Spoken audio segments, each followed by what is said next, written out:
우리 시편 21편 우리 믿음에 대한 시금석을 함께 나누도록 하겠습니다. 1942년 이 파리의 길을 걷던 한 예술가가 이 길에 버려진 지 오래된 듯한 낡은 자전거 한 대를 유심히 바라보았습니다.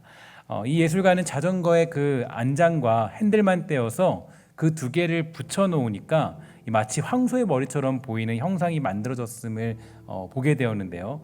이 갸름한 안장은 이 황소의 얼굴을 형상화했고, 길고 구부러진 핸들은 황소의 뿔처럼 착각할 정도로 보이게 되었습니다. 예술가는 이렇게 만들어진 조형물의 표면에 이 청동을 입혀서 이 질감을 더한 후에 이 황소 머리라는 이름의 예술 작품을 만들게 되었는데요. 이 작품을 만든 예술가는 이체파 예술의 거장인 이 파블로 피카소였습니다. 약 239억 정도 한다 그러죠. 어떤 눈으로 세상을 바라보느냐, 이 어떤 마음으로 이 사람을 바라보느냐 하는 건 굉장히 중요한데, 이것을 바로 이 관점이라고 합니다. 우리가 이 땅을 살아가면서 어떤 관점을 가지고 세상을 사느냐 하는 태도는 그 인생의 성공과 실패를 가늠하는 이 기준과 척도가 되겠죠. 이 많은 사람들은 대체로 이 두 가지의 관점을 가지고 살아갑니다. 하나는 이 낙관주의적인 관점이고요. 또 하나는 비관주의적인 관점인데요. 이 낙관주의라고 하면 이 많은 사람들이 1차적으로 야, 이건 참 좋은 그런 생각이구나 라고 생각하지만, 이 무조건 낙관주의가 좋은 것만은 아니겠죠. 이 사람을 다 좋게 보고 이 모든 사건을 다 그저 좋은 것으로만 판단하는데, 이 근거 없이 좋게 보는 것, 이 근거 없이 좋은 방향으로 생각하는 것도 나중에 큰 화를 입을 수 있게 됩니다. 그래서 이 지나친 낙관주의를 가지는 사람들은 이 주변 사람들을 굉장히 불안하게 만들고, 이 자기의 인생에서도 이 불확실한 미래를 드리울 수밖에 없겠죠. 비관주의는 말할 것도 없이 이 주변 사람들 그리고 이 자기 자신을 피곤하고 지치게 만드는 그런 모습을 가지고 있습니다. 이 매사에 부정적이고 이 매사에 불편하게 보고 이 매사를 삐딱하게 보는 비관주의는 그 인생을 한 발짝도 성장하지 못하게 만들고요. 계속 자신의 인생에 이 발목을 잡는 이 잘못된 관점, 이 잘못된 생각이 되기 때문입니다. 그렇다면 우리 인생은 어떤 관점을 가져야 될까요? 우리 인생은 이제 어렵기는 하겠지만 이 하나님의 관점을 가지는 것이 이 무엇보다 중요할 것입니다. 하나님의 관점으로 세상을 바라보고, 하나님의 관점으로 사람을 보고, 하나님의 관점으로 자기 자신을 바라볼 때 낙관주의나 이 비관주의를 넘어서 인생을 아주 행복하고 정확한 판단을 가지고 이 사람과 세상을 바라보게 되는 것이겠죠. 수많은 훈련들을 통해서 하나님께서 우리를 다듬으시는 시간들을 통해 우리는 차츰차츰 낙관주의도 아닌 비관주의도 아닌 자기의 관점도 아닌 하나님의 관점을 나도 모르게 배워가게 됩니다. 성경 도처에서 우리가 하나님의 마음을 깨닫고 하나님의 생각을 알아가게 되면 이 판단하는 모든 것들이, 이렇게 판단하고 저렇게 생각하는 것들이 하나님의 관점들이 묻어나오게 되는 것이겠죠. 오늘 하나님은 저와 여러분들을 왕으로 부르셨는데요. 우리는 만왕의 왕이고 또 만주의 주이신 예수 그리스도로 말미암아 왕의 자녀가 되었고 이 땅의 통치자로 살아가는 그런 축복을 누리게 되었습니다. 그렇기 때문에 저와 여러분들에게 주어진 많은 일들 속에서 우리는 주저할 것이 없고 두려워할 것이 없습니다. 승리의 하나님으로 인하여서 결국 우리는 진정한 승리의 자리에 오르게 될 것이기 때문입니다. 오늘 우리가 보는 시편 21편은 이 앞서 보았던 20편과 짝을 이루는 시로 제20편의 출정을 앞둔 왕의 그 20편이 출정을 앞둔 왕의 승리를 기원하는 출정시라면, 21편은 이 전쟁에서 승리하고 돌아와서 부르는 그런 개선의 시편이라고 할 수가 있죠. 즉 20편이 국가의 명운이 걸린 암몬, 아람과의 일전을 취하여서 출정하는 다윗 왕의 승리를 기원하기 위해 지어진 것이라면, 제21편은 이 출정하면서 드린 기도를 하나님께서 들어주심으로 말미암아 승리를 거두고 돌아와 부르는 이 감사의 찬송이 됩니다. 그래서 시편 21편과 20편은요, 그 21편은 20편과는 좀 다르게 이 감사와 기쁨이 넘치고 있죠. 또한 시편 21편은 이 궁극적인 우리의 승리자 되시는 예수 그리스도를 예표하기도 하는데요. 예수님은 이 땅의 진정한 승리자이시자 주인 되십니다. 그리고 오늘 시편이 결론 짓는 것처럼 결국 이 땅에 심판주로 찾아오실 것이다 우리에게 약속해 주셨습니다. 그때에는 악한 자들은 모두 심판받게 됨으로써 예수님만이 이 땅의 왕이시라는 사실을 알게 될 것입니다. 우리는 그날을 향해 달려가는 주의 백성이죠. 그때가 되면 우리는 그동안 우리가 흘리는 모든 눈물을 닦아주시며 슬픔과 고통이 없는 영원한 하나님의 통치를 누리게 되는 것입니다. 이 믿음이야말로 이 왕으로 부름받은 저와 여러분들이 이러한 저런 상황 속에서도 잊지 말아야 될 믿음의 고백이 되는 것입니다. 오늘 저와 여러분들이 믿고 있는 믿음은 어떤 것입니까? 우리들의 믿음은 어디에 있습니까? 어떠한 관점으로 여러분들과 저는 이 땅을 바라보고 있습니까? 만약 이 땅의 사람들처럼 이 땅의 부귀와 영화를 보고 살아간다면 소망이 없는 인생이 될 것이지만 결국 이 땅을 통치하실 우리 주님을 바라보고 살아간다면 매일매일이 소망이 있는 삶으로 거듭나게 될 줄 믿습니다. 오늘 이러한 믿음이 있어서 이 절망의 삶에서 이 소망의 삶으로 하루하루를 견디며 이기고 살아가는 아름다운 신성의 모든 권속들 다 되시기를 주의 이름으로 간절히 소망해 봅니다. 특히 저는 오늘 본문을 통하여서 이 왕으로 부름받은 이 저자가 결국 승리를 확신하게 된 이유에 대하여서 깨달을 수 있게 되었는데요. 2절부터 5절을 쉬운 성경으로 보면 이 다음과 같이 해석해 주고 있습니다.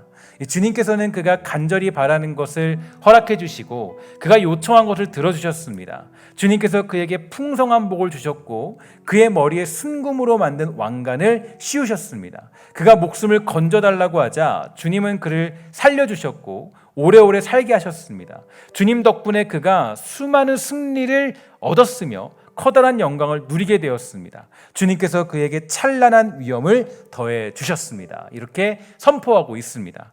이처럼 시인 하나님께서 결국 자신을 승리하게 만드시는 이유들을 고백하고 있는데요.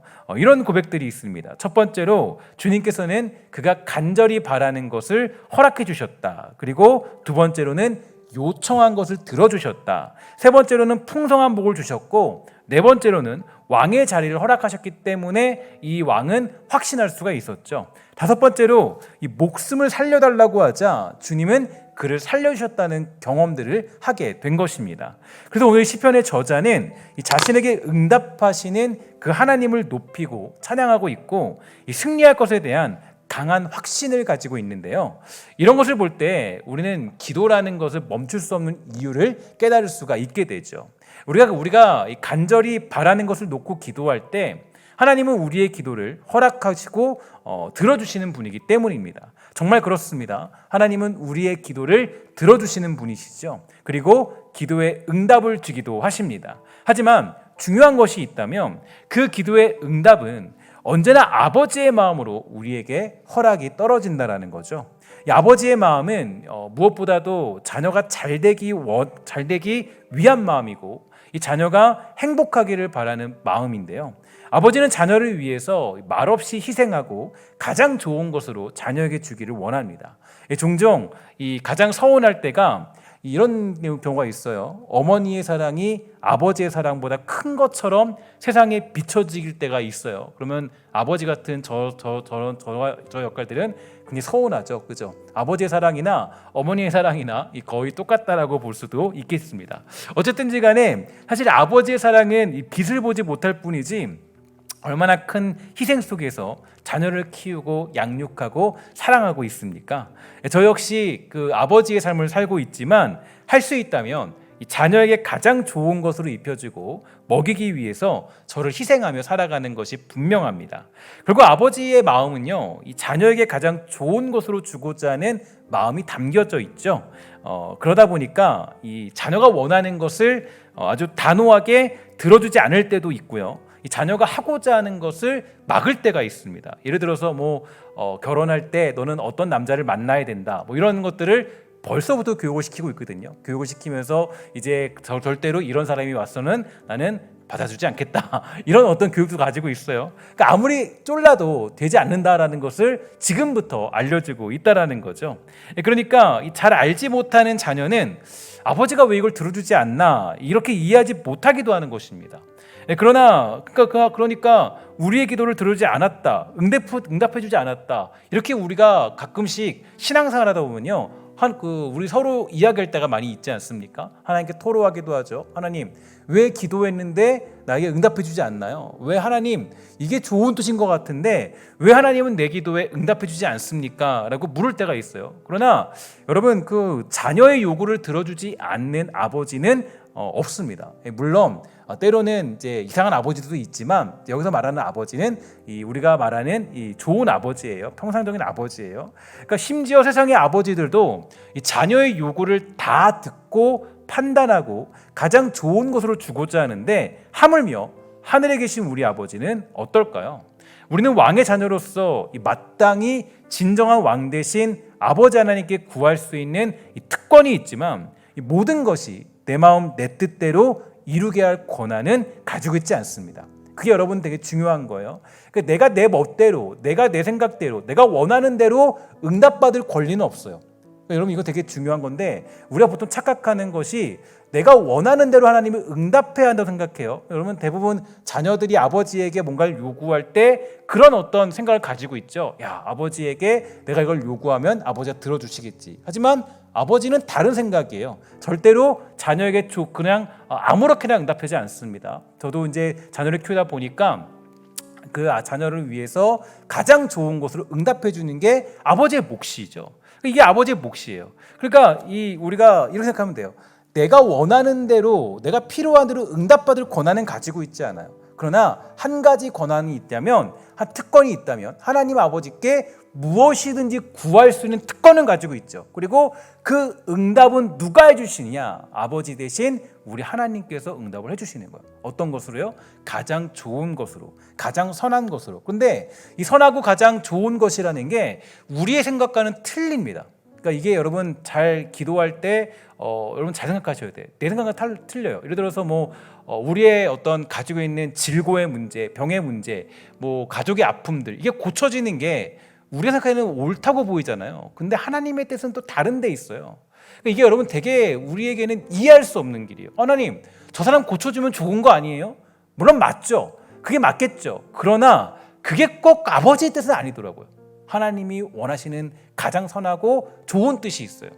그러니까 우리는 그 뜻을 따라가는 거예요. 그게 이제 힘든 거죠. 그게 힘들고 어려운 거죠. 마치 자녀가 이해할 수 없는 아버지의 그런 응답들을 따라가는 게 너무 버거운 것처럼, 때로는 우리가 하나님 아버지의 뜻을 우리가 이해하지 못해서 하나님 왜 이거 안 들어주세요라고 외칠 때가 종종 있다라는 것입니다. 그러나 여러분, 우리가 여기서 멈추지 말아야 될 것은 자녀로서의 특권이에요. 그러니까 우리가 해야 될 것은 어떻게 응답받느냐에 대한 특권이 아니라, 우리가 구해야 될 특권은 아버지 하나님께 구하는 특권이에요. 구하는 것. 그리고 하나님이 자기의 뜻대로, 선하신 뜻대로 우리에게 응답해 주시는 그런 응답의 특권들을 받은 사람들입니다.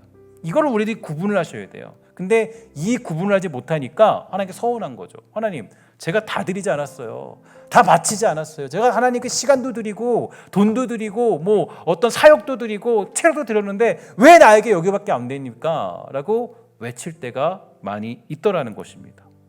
그러나 여러분, 이것은 우리가 이상한 것이 아니에요. 이상한 것이 아니에요. 우리는 하나님 아버지께 구하는 특권을 가지고 있지만 내 뜻대로 받을 그런 특권은 없습니다. 그 특권은 오직 아버지 하나님께만 있다라는 거예요.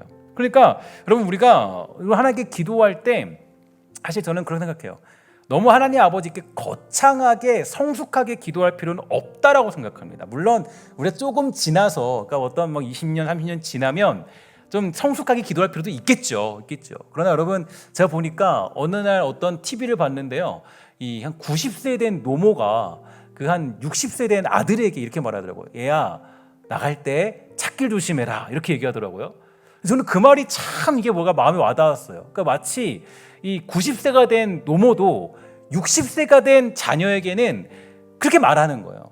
그러니까 이게 뭐냐면, 자녀와 그 아버지의 관계는 그러니까 그 자녀와 부모의 관계, 아버지의 관계는 너무 막 성숙하게 굴 필요는 없어요. 그러니까 어떻게 보면 자녀예요. 자녀로서 부족함도 구하고, 자녀로서 어려움도 구하고, 물론 너무 멈춰 있으면 안 되겠죠. 막 조금도 안 자라고 맨날 그러고 있으면 안 되겠죠. 그러나 거기서 멈출 필요는 없어요. 그러니까 내가 하나님께 구할 수 있는 건 구하는 거예요. 그러나 구하되 아버지가 원하시는 뜻대로 이루어지는 것을 우리는 믿고 실망하지 말아야죠. 이게 성숙이에요. 그러니까 대부분 많은 경우 실망이 어디냐면 내가 기도했는데 응답해주지 않는 거예요.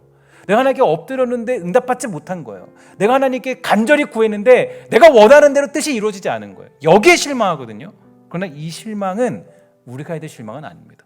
기도라는 건 모든 것을 봤을 때 기도라는 건 하나님 앞에 구할 수 있는 특권은 있지만 내 뜻대로 받을 그런 특권은 가지고 있지 않다. 여러분 기억하시면 아마 기도 생활하는데 훨씬 더 큰 유익이 될 수 있을 것입니다. 여러분 그래서 우리 하나님 아버지께 구하는 것을 멈추지 말아야 돼요. 무엇이든지 간에. 그러니까 무엇이든 간에 그러니까 여러분들의 작은 일조차도 하나님께 구하는 것을 멈추지 말아야 돼요. 그럼 하나님 아버지가 알아서 거기서 가장 선한 것을 응답해 주시는 거예요. 그러니까 여러분들이 가지고 있는 모든 고민들, 모든 걱정들, 이거는 하나님께 뭐 굳이 내가 이걸 기도할 필요가 있냐? 그냥 기도하십시오. 그걸 기도하는 거예요. 작은 일도 기도하는 거예요. 어려운 작은 일도, 정말 작은 일도. 그럼 그 작은 일도 기도하는 게 이상합니까? 자녀가 아버지께 구하는 게 작은 일도 구하는 게 이상하지 않죠. 우리가 해야 될 일들이에요. 그리고 하나님은 가장 합당하게 응답하시는 분이세요. 그러니까 여러분 마음속에 숨기지 말고 하나님 앞에 구할 걸 구하십시오. 정말 소위 말해서 이럴 수 있잖아요. 하나님 내일 카드값 낼 돈이 없어요. 이럴 수도 있잖아요. 아니 하나님 정말 하나님 정말 누굴 만나야 되는데 내가 이 사람 만나기 너무 힘들어요. 그런 걸 기도할 수 있잖아요. 아니면 정말 예를 들어서 내가 내일 추석 때 시어머니를 만나야 되는데 제가 시어머니 만나야 되는데 뭘 좋아하는지 모르겠어요. 이런 것도 하나님께 기도할 수 있잖아요. 그럼 하나님이 너 그런 걸 기도하냐? 너는 왜 그러냐? 그럴 사람은 그런 하나님은 아니라는 거예요. 왜냐? 우리에게 구할 수 있는 특권을 주셨기 때문이에요. 하나님이 다 아름답게 지혜를 주세요. 아름답게. 다만 우리가 뭐가 문제냐면 구하지 않는데 문제라는 구하지 않아요. 구하지 않고 내 뜻대로 하려는 고집. 그 고집을 버리는 거예요. 그 고집만 버리면 돼요. 사실은. 그러니까 평생 살면서 우리 저기 여러분 아버지한테 아버지 만날 때마다 존경하는 우리 아버지 오셨습니까? 이러지 않잖아요. 아빠 왔어? 이렇게 한다든가 대부분 그러잖아요. 이게 사실 그 자녀와 부모의 관계예요. 그러니까 물론 우리가 하나님께 그렇게 할 수는 없지만 그러나 하나님 아버지의 친밀함은 우리에게 그런 친밀함을 요구하신다고요. 내 마음속에는 모든 것들을 듣길 원하세요. 근데 우리가 뭘 못하냐? 하나님께 그거를 구하지 못해요. 그러면 시편 보세요. 시편 여러분 제가 21편까지 왔는데도 보십시오. 시편 보면요, 나중에 끝에 그 150편에 가면요, 거기까지 쭉 가면 이런 것까지 기도하나 이런 생각이 들어요. 아니 무슨 원수 때문에 죽겠다고 원수 갚아달라고 그게 무슨 씩씩거리면서 기도하는 게 성숙해요? 성숙하지 않죠. 여러분 원래 성숙한 건 뭐예요? 원수를 뭐 하는 거예요? 사랑해라잖아, 그죠? 사랑하라잖아요. 근데 그런 모습 없어요. 그냥 내가 기분 나쁘니까 기도하는 거 하나님 앞에. 하나님, 저 원수 좀 괴롭혀달라고, 원수 좀 죽여달라고 기도하는 거예요 일단. 근데 기도하는데 하나님이 하나님 뜻대로 갚아주세요. 하나님 뜻대로. 하나님 뜻대로 판단해 주시고. 근데 우리가 뭘 못하냐면 이런 경우예요. 하나님 앞에 너무 성숙한 척한다거나 아니면 하나님 앞에 너무 친밀하지 않아서 구하지 않는 거. 이 두 가지의 오류에 빠진다고. 두 가지 오류에. 이 두 가지 오류에 빠지면 하나님과의 친밀함이 사라져요. 그래서 지난주에 말씀드리지 않았어요? 우리가 하나님이 원하시는 건 친밀함이다. 친밀함. 골방에 들어가서 기도하길 원하신다. 친밀하다는 게 뭐예요? 숨김이 없는 거죠. 하나님 앞에 내 걸 다 보여드리는 거예요. 내 가지는 모든 고민들. 자녀의 고민 당연히 기도해야 되죠. 또 우리가 남편과의 사이, 아니면 아내와의 관계, 자녀와의 관계 기도해야 되겠죠. 제가 요즘에 가장 많이 기도한 것 중에 하나가 제가 그 애들 청년들 가르칠 때 여자 청년들에게 물어봤어요. 야, 너희들은 옛날에 아버지랑 언제 담을 쌌냐? 대부분 담을 쌓더라고. 여자들은요. 대부분 담을 쌓는데요. 담을 쌓는데 중학교 1학년 때부터 담을 쌓았다. 대부분 그렇게 얘기를 하더라고요. 아버지랑은 거의 얘기하지 않는다. 중1 때부터. 전 그날이 올까봐 제일 무섭더라고요. 하나님, 저 그런 날 오지 않도록 해주세요.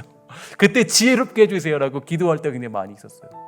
그러니까 여러분 하나님 앞에 그런 기도하기 이상해요? 이상하지 않죠. 기도할 수 있는 거 아니에요? 아버지께 기도하죠. 그러나 하나님의 뜻대로 제가 지혜롭게 잘 감당하게 해주세요. 그거 이상한 거 아니죠. 하나님 앞에 내가 기도할 수 있는 건 기도하는 거예요. 다만 우리가 예수님의 기도를 기억해야 돼요. 내 뜻대로 마시고 아버지 뜻대로 하십시오. 그러니까 결국 여러분 우리의 인생이란, 저는 이렇게 생각해요. 우리의 인생이라는 건 내 고집 꺾는 데 있어요. 내 고집 꺾는 데. 기도 왜 해야 되냐? 여러분 기도하지 않으면 가장 큰 문제가 어디 있는지 아십니까? 기도하지 않은 사람의 특징들은 고집이 세요. 내 생각이 있어요. 내 생각이 이렇고 내 생각이 이렇고 내 생각이 이렇고 내 생각이 이렇고. 기도하지 않는 사람의 특징이죠. 다만 기도하는 사람의 특징은 어디 있느냐? 하나님 앞에 자기의 생각을 맡겨요. 내 생각하고 전혀 틀리게 간다 할지라도 그게 하나님 뜻이라고 생각하고 그 길을 맡기는 거예요. 그 기도하는 사람의 특징이에요. 그럼 기도하는 사람들은 그렇게 걸어가는 거죠. 기도하지 않으면 고집대로 자기 고집. 그런데 여러분 보면요, 이 성경에서 가장 적대시되는 게 고집입니다. 고집이에요. 고집을 못 꺾으면 그게 마치 그렇게 되는 거예요. 마치 옥토밭이 안 되고 마치 자갈밭처럼 되는 거고 가시동굴처럼 되는 거예요. 고집을 못 꺾으면. 이 고집이 무섭습니다. 그래서 이 고집 부리는 그 대단한 왕이 하나 있잖아요. 바로 왕. 끝까지 고집 부리잖아요. 그죠? 고집 부리고 계속. 그러다가 결국 자기 장자 죽고. 여러분 이게 고집이 무서운 거예요. 그러니까 여러분 기도한다라는 건요. 여러분 우리가 막 기도응답 받는 기쁨도 있죠. 그거 있어요. 있는데 여러분 잘 보세요. 솔직히 말해서 우리가 솔직히 잘 생각해봐서 막 손을 다 꼽아보세요. 손을 꼽아보면요, 기도응답 받은 것보다 기도응답 받지 않은 게 사실은 좀 더 많아요. 그냥 이렇게 막 현실적으로 보면 여러분 기도했을 때, 왜냐하면 이건 우리가 성숙하지 못하기 때문이에요. 하나님의 관점을 잘 보지 못하기 때문에. 그러니까 이게 막 정말 다 세보면 기도해서 응답받는 것보다, 내가 생각하는 응답보다 내가 원하지 않는 게 더 많아요. 하나님 이렇게 하셨네. 난 이렇게 원했는데. 근데 나중에 보면 이게 더 잘 돼 있죠. 이게 뭐냐면 하나님이 우리의 고집을 꺾어가는 과정이라고요. 그러니까 여러분 언젠가 기도 노트 같은 거 여러분 쓰실 때가 있었을 거예요. 뭐 언젠가든지. 여러분 아마 신앙생활 오래 하신 분들은 기도도 써보면 그거 왜 쓰냐? 뭐 사람들은 기도응답 받는 거 다 감사해야지. 근데 여러분 제가 한번 해봤거든요. 몇 개월 해보다가 이거 못하겠다. 왜 못하겠냐? 실망감이 좀 드는 거예요. 근데 내가 나중에 깨달았어요. 뭘 깨달았느냐? 보니까 내 고집대로 기도하는 게 아니구나. 하나님은 내 고집을 들어주지 않는구나. 하나님의 선하신 뜻을 들어주시지. 그거거든요. 그거. 그러니까 기도하는 이유가 어디 있어요? 하나님 앞에 내 고집 꺾기 위해서요. 하나님의 생각은 우리의 생각과 다릅니다. 하나님의 생각은 우리의 생각으로 측량할 수 없어요. 그러니까 우리가 기도하면서 때로는 내가 원하는 제목대로 되지 않는 이유가 거기에 있는 겁니다. 그래서 여러분, 자녀가 나이가 들어도 아버지에게 뭔가를 달라고 하는 거 이상하지 않아요. 그래서 뭐 아무리 나이 드신 아버지라도 뭐 추석 때 아버지 저 용돈 좀 주세요. 이상한가요? 이상하지 않죠. 그럼 아버지가 신나서 10,000원짜리라도 꺼내서 주시죠. 그게 아버지와 자녀의 관계잖아요. 그러니까 여러분 우리가 아버지 하나님께 구하는 일을 멈추지 마십시오. 그리고 응답하시는 하나님을 믿으시고 어떠한 일이든지 선하게 역사하시는 하나님을 믿는 믿음이 우리에게 있게 되기를 주의 이름으로 간절히 소망합니다. 이 두 번째로 주님께서는 이 풍성한 복을 주셨고 그의 머리에 순금으로 만든 왕관을 씌웠다, 이렇게 고백하고 있는데요. 이건 하나님께서 다윗을 결국에는 왕으로 세웠다는 약속을 지키셨다는 의미가 담겨져 있습니다. 다윗은 사무엘에게 기름 부음 받은 후부터 소위 말해서 인생이 꼬이기 시작했죠. 우리말로 하면 예수 믿고 인생이 거의 폭삭 망해버렸습니다. 여러분 현실이 그래요. 아무리 잘 풀어보려고 해도 다윗의 인생은 기름 부음 받고 난 뒤에 인생이 완전히 폭삭 망해버렸어요. 그 인생 이상하죠. 예수 믿고 인생이 잘 돼야 하는데 인생이 꼬여버리니까 얼마나 마음이 힘들고 어려울까요? 그렇게 그는 광야로 쫓겨나 버렸고 광야 인생이 되고 말았습니다. 광야는 어떤 곳이에요? 외로운 곳이에요. 광야는 아무도 없이 혼자만 남은 곳입니다. 거기서 무슨 소망을 볼 수 있겠습니까? 아마 다윗은 거기서 꿈도 비전도 가질 수 없는 상태가 되어버렸지도 모르겠어요. 그러나 하나님은 자기 약속을 반드시 지키시는 분이신 줄 믿습니다. 정말 하나님은 자기 약속을 지키시죠. 다윗이 모든 것을 다 포기해버렸을 때, 다 빼앗겼다고 생각했을 때, 앞이 캄캄하여서 어둠의 길을 걷는 그때에 하나님은 자기 약속을 지키심으로 결국 다윗을 왕으로 세워주십니다. 이것은 광야 생활하던 다윗에게는 너무나 놀라운 일이었어요. 아무것도 보이지 않는 인생길이었지만 하나님은 그와 함께 하셨고 결국 그에게 왕관을 씌워주심으로 그 약속을 지켜주십니다. 그리고 풍성한 복을 사랑하는 다윗에게 허락해 주셨어요. 이러한 사실은 저와 여러분들에게도 동일한 겁니다. 저와 여러분들의 인생이 막막하고 힘들 때가 어디 한두 가지입니까? 얼마나 많은 고통과 고난이 우리들을 기다리고 있나요? 예수를 믿으면서도 많은 고뇌 속에 우리 살아가고 있습니다. 예수님을 믿고 살아도 우리가 살아가는 인생은 광야와 같고 황무지 같은 때가 한두 번이 아니죠. 그러나 우리가 소망을 잃지 않은 이유는 우리 하나님은 자기 약속을 반드시 지켜내는 분이시기 때문입니다. 약속을 지키시는 분이세요. 하나님은 자기 뜻을 이루어내시고 하나님은 자기 능력을 통해서 우리를 그 자리에 반드시 우뚝 세우시는 분이십니다. 그것이 우리에게 주신 약속이라는 거예요. 그러므로 우리는 광야 같은 인생길에 살고 있다 할지라도요, 두려워할 것이 없습니다. 다시 힘을 내고 여러분 살아내시기를 주의 이름으로 간절히 부탁을 드리겠습니다.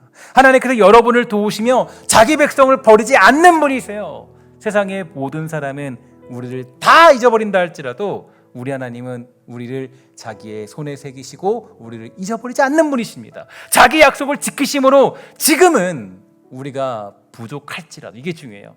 우리가 지금은 부족할지라도 하나님 앞에 우리 너무 부족한 모습 투성이잖아요. 하나님 앞에 내가 그 높은 자리에, 하나님의 원하시는 그 왕의 자리에 설 수 있을까? 요한계시록이 말하는 그 마지막 자리에 내가 갈 수 있을까? 여러분 고민스러울 때 있지 않아요? 내가 정말 구원받은 사람인가? 여러분 그런 고민 드시죠? 그죠? 내가 이 정도밖에 안 되는데 내가 구원받은 사람인가? 그러나 여러분 하나님은 무궁무진한 분이고 하나님의 사랑은 광활합니다. 하나님은 반드시 그 약속을 지키시는 분이세요. 그렇기 때문에 우리는 확신할 수 있어요. 어떻게 확신할 수 있냐? 우리는 반드시 그 나라에 가고 우리는 반드시 그곳에서 이 나라를 통치하며 살아가는 하나님의 일꾼이요 동역자로 살아갈 수 있게 되는 것이에요. 그러니까 여러분 어떠한 순간이 있어도 믿음을 잃지 마시고 오늘도 왕의 자녀로서 당당히 살아가는 용기와 담대함이 있게 되기를 주의 이름으로 간절히 부탁을 드리겠습니다. 마지막 세 번째로 다윗이 승리의 노래를 부를 수 있던 이유, 그것은 목숨을 건져달라고 했을 때 주님께서 자신을 보호하시고 살려주셨기 때문이에요. 정말 다윗에게는 얼마나 많은 위협이 있었습니까? 그러니까 다윗이 그 생명의 위협 속에서 자신을 건져주신 하나님을 기억하고 또 그것을 많은 사람들이 기억을 했던 것이죠. 목숨을 위협하는 엄청난 일들이 정말로 많이 있었습니다. 하지만 하나님께서는 다윗의 목숨을 건져주시죠. 그의 삶을 연장시켜 주시면서 그의 생명을 유지시켜 주십니다. 이처럼 우리 하나님은 우리의 생명을 연장시키기에 충분하신 하나님이신 줄 믿습니다. 히스기야가 이제 너는 곧 죽을 것이다 라고 하는 예언을 들었지만 하나님께 엎드려 구하자 하나님은 그에게 15년이라는 생명을 더해 주시죠. 이미 죽을 존재였지만 하나님의 능력이 그에게 생명을 더하게 된 것입니다. 이처럼 우리 하나님은 생명을 주관하신 하나님이세요. 그러므로 여러분 건강의 위협이 찾아왔을 때 하나님께 기도한다면 우리 하나님은 들으시는 분이시고 치유하시는 분인 줄 믿습니다. 생명의 문제가 우리에게 찾아왔을 때 기도한다면 하나님은 들으시죠. 응답하시고 우리의 생명을 유지시켜 주십니다. 그러므로 우리는 그러한 위협을 당했을 그때에 하나님께 당연히 기도해야 됩니다. 하나님께 기도한다면 하나님께서 가장 선한 길로 응답해 주시는 분이기 때문이에요. 요즘 이런저런 소식들을 들어보면 암으로 인하여서 고통받는 지체들이 많이 있습니다. 뿐만 아니라 여러 가지 육체의 질병으로 인하여서 어려움 당하는 그런 사람들도 많이 있어요. 그리고 전 세계가 이 코로나라는 전염병 때문에 생명의 위협을 당하고 있는 것이 사실입니다. 그러나 오늘 저와 여러분들은 걱정하지 말고 주님께 기도하는 믿음이 있게 되기를 주의 이름으로 간절히 부탁을 드리겠습니다.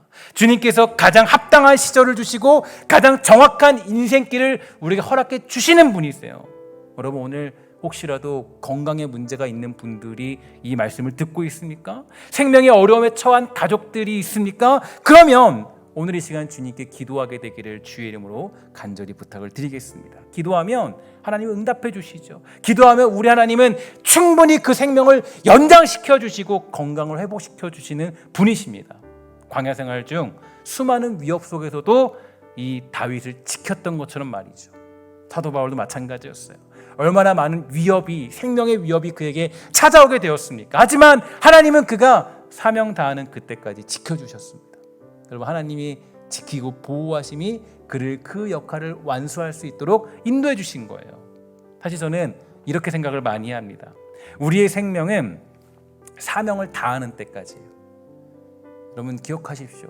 우리의 생명, 우리가 하나님께 가는 날, 주님 만나는 그때는 우리가 사명 다하면 주님 만나는 겁니다.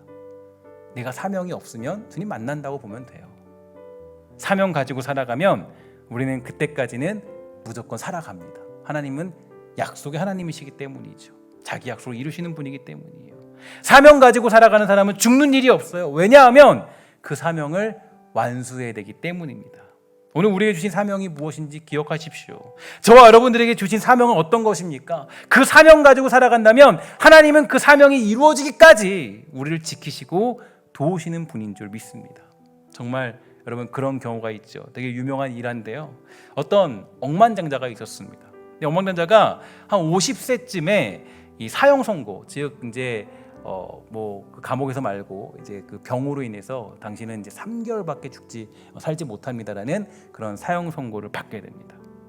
매일같이 돈을 벌고 살려고 하던 그가요, 육체의 질병으로 인하여서 이제 죽을 날이 얼마 남지 않았다라는 그런 판정을 받게 된 거예요. 그러니까 뭐 돈이 많으니까 이 얼마나 이 정확한 그런 판단을 받을 수 있었을까요? 그러니까 함부로 말할 수 없었겠죠.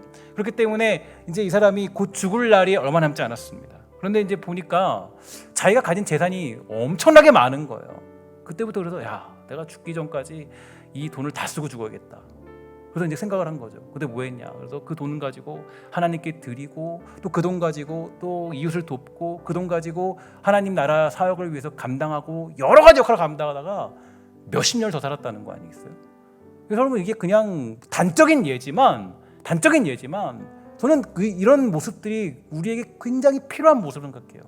그러니까 우리가 이 땅 가운데 생명을 연장받는 방법은 어디 있냐면 바로 우리의 사명을 잘 감당할 때예요.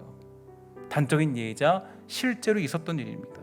중요한 것이 있다면 우리가 사명 따라 살아간다면 하나님은 우리의 생명을 여전히 지키시고 세우시며 도우시는 하나님이라는 것입니다. 여러분 이제 우리 21년도도 얼마 남지 않았어요. 벌써 21년도가 얼마 남지 않았는데 이제 코로나로 보니까 이제 2년을 거의 버텨왔더라고요. 신성교회도 2년 동안을 코로나 시기를 2년 동안을 지켜온 거예요. 여기까지. 그러니까 여러분 보면서 정말 생각을 곰곰해봤어요. 추석을 보내면서 벌써 코로나를 맞이하는 두 번째 추석입니다. 두 번째 추석. 뭐 되게 독특한데 두 번째 추석을 코로나 시기에 맞이하게 된 거죠. 여러분 정말 생각을 하면 제가 이런 느낌을 가졌어요. 정말 이 코로나 시기가 끝났을 때 우리는 더 사명 감당하는 교회로 성장할 수 있을까? 더 정말 사람들이 사명을 감당하고자 기도 자리에 더 박차를 가하고 더 예배하는 힘쓰면서 그 사명 가지고 살아가도록 힘쓸 것인가? 아니면 우리는 더 나태해져 있지 않을까? 여러 가지 많은 고민들이 들었습니다. 그런데 저는 바라는 바는 정말 우리가 이 코로나 때에도 우리에게 주신 사명들을 다 감당하지 않았습니까? 여러 사람들이, 많은 분들이 자기에게 주어진 사명들을 감당했고 또 자기에게 주어진 일들을 감당하면서 이 코로나 시대를 잘 이겨낸 교회의 역할들을 감당할 수 있었어요. 그런데 이제 더 중요한 것은 코로나가 만약 끝났을 때, 이 시기가 끝났을 때 과연 우리는 그 사명을 감당하는 그런 교회로 성장할 수 있을까?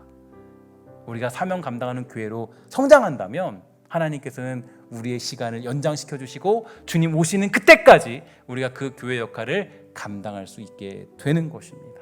그럼 그래서 우리가 사명 따라 살아간다면 하나님은 우리의 생명을 여전히 지키시고 세우시며 도우시는 하나님이세요. 그래서 여러분 나중에 보면 요한계시록에서도 이제 교회들을 하나님이 책망하지 않습니까? 책망하실 때 보면 그 교회들 전부 다 공통점이 뭐예요? 어떤 거예요? 자기 사명 잊어버린 거죠. 자기 사명 잊어버리니까 하나님이 책망하셔요. 사명 잊어버리면 우리 똑같아요. 우리도 나에게 주신 직분이나 자리나 위치나 아니면 우리 교회의 어떤 사명들, 내가 해야 될 어떤 그런 사명들을 잊어버리고 망각하면 하나님이 우리를 책망할 수밖에 없다고. 생명을 연장시켜 줄 수 없다라는 얘기예요. 그래서 우리는 사실 죽는 순간까지, 숨 쉬는 그때까지 자기 사명 감당하면서 사는 것입니다. 우리의 체력과 우리의 육체와 우리의 시간은 누구 거예요? 하나님 거예요. 하나님 거. 내 거인 것처럼 살아가면 안 돼요. 하나님께 드리며 살아가는, 하나님께 드리며. 그럼 우리가 정말 우리 사랑하는 성도들, 우리 사랑하는 동신성교회가 사명 따라 살아가기에 부족함 없는 그런 교회 되어서 하나님이 복 주시고 하나님이 우리의 생명을 연장시켜 주시고 우리의 교회가 정말 주의 역할을 감당할 수 있는 그런 교회로 거듭나게 되기를 주의 이름으로 간절히 부탁을 드리겠습니다. 말씀을 정리합니다.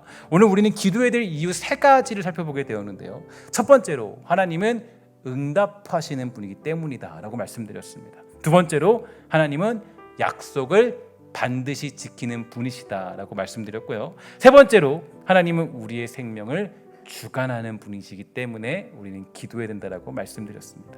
이런 하나님을 알고도 기도하지 않는다. 이건 하나님의 능력을 무시하는 것과 같겠죠. 하나님의 능력을 믿지 않는 것과 같습니다. 하나님의 능력을 믿으면 이 3가지를 안다면 어떻게 기도하는 일을 게으르게 할 수 있겠어요? 내가 적어도 기도하는 일을 감당할 수는 있게 되는 거죠. 그래서 저는 이것이 믿음이라고 생각합니다. 하나님을 믿는다면, 하나님 믿는 사람들의 특징, 진짜로 하나님을 믿는 사람들의 특징들은 기도하는 사람들이에요. 내가 하나님 믿고 있는데 기도가 없다. 그러면 이거는 하나님을 어떻게 보면 물론 혼자 각자 개인적으로 기도할 수 있겠지만 만약에 내가 하나님을 믿고 있는데 기도하지 않는다.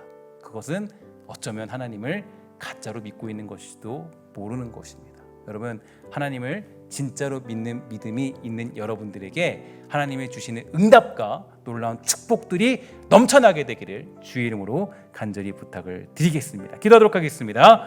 하나님 감사합니다. 우리가 하나님을 믿습니다. 하나님 믿는다고 하면서도 혹시라도 기도하지 않고 믿는다고 하면서도 하나님 앞에 부르짖지 않는 그런 모습을 가지고 있지는 않습니까? 하나님 믿는다면 당연히 기도해야 되고 하나님 믿는다면 우리는 기도하는 것을 멈출 수 없습니다. 하나님을 믿기 때문에 다윗은 결국 승리했다라는 것을 선포하고 있고 하나님을 믿기 때문에 결국 하나님이 승리하게 하셨다는 것을 우리는 확인할 수 있습니다. 하나님, 우리 이 자리에서 기도하는 백성들, 또 각자의 자리에서 기도하는 백성들 모두가 하나님을 믿는 믿음으로 기도함으로 말미암아 응답받는 놀라운 역사가 있도록 주님 허락하여 주시옵소서. 모든 말씀 예수님의 이름으로 간절히 기도합니다. 아멘.